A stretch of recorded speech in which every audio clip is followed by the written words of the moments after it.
Party നിലവിൽ നൽകിയിരിക്കുന്ന ഒരു നിർദ്ദേശം എന്ന് പറയുന്നത് 8 മണി കഴിയുമ്പോൾ തന്നെ പൊതുദർശനം പൂർത്തിയാക്കാമെന്നുള്ളതാണ്. പക്ഷേ അങ്ങനെ പറയുമ്പോൾ തന്നെ വളരെ വേഗത്തിൽ ഇപ്പോൾ എത്തിയിരിക്കുന്ന ഓരോ ആളുകളെയും VS-നെ അവസാനമായി ഒരു നോക്ക് കാണുന്നതിന് വേണ്ടിയുള്ള ക്രമീകരണം ഒരുക്കിയിരിക്കുന്നുണ്ട്. അങ്ങനെയാണെങ്കിൽ ഇനിയും കുറച്ച് സമയം കൂടി നീണ്ടുപോകും.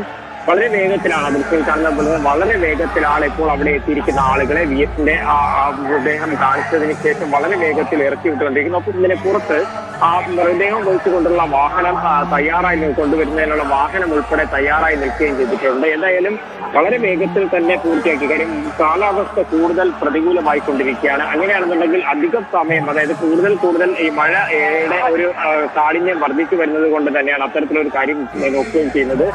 ഈ നേരത്തെ വളരെ കുറച്ച് ആളുകളായിരുന്നു വലിയ ചുടുകാടിന് പുറത്തുണ്ടായിരുന്നെന്നുണ്ടെങ്കിൽ ഇപ്പോൾ ഏകദേശം ഇത്തരത്തിലുള്ള അറിയിപ്പ്, അതായത് 8 മണിയോട് കൂടെ തന്നെ മൃതദേഹം വലിയ ചുടുകാടിലേക്ക് ഉള്ള വിലാപയാത്ര ആരംഭിക്കുന്ന ഒരു അറിയിപ്പ് കൂടെ ലഭിച്ചതിന്റെ അടിസ്ഥാനത്തിൽ ആളുകളെല്ലാം തന്നെ കൂടുതലായിട്ട് ഇവിടേക്ക് എത്തുകയും ചെയ്യുന്നുണ്ട്. അതായത് ഈ പൊതുദർശനത്തിൽ പങ്കെടുത്ത പല ആളുകൾ പോലും സംസ്ഥാനത്തിന്റെ പല ജില്ലകളിൽ നിന്നെത്തിയ ആളുകളെല്ലാം തന്നെ തിരികെ ഇവിടേക്ക് ഒരുമിച്ച് എത്തുകയാണ്. ഇപ്പോൾ VS-നെ സംബന്ധിച്ച് നോക്കുമ്പോൾ, അതായത് നോർത്ത് പുന്നപ്രയിൽ ജനിച്ച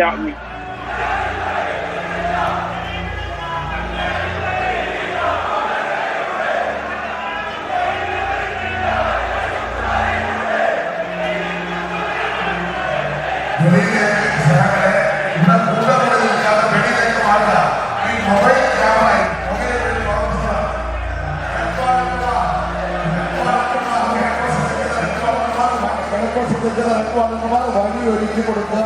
എല്ലാവരും വെളിയിലേക്ക് പോകാൻ ശ്രമിക്കുക. എല്ലാവരും സഹകരിക്കുക. നമുക്ക് വഴി ഒഴിവാക്കിലേക്ക് നീങ്ങേണ്ട സമയം കടന്നിരിക്കുകയാണ്. എല്ലാ സഖാക്കളും വെളിയിലേക്ക് ഇനിയിപ്പോൾ ശ്രമിക്കേണ്ട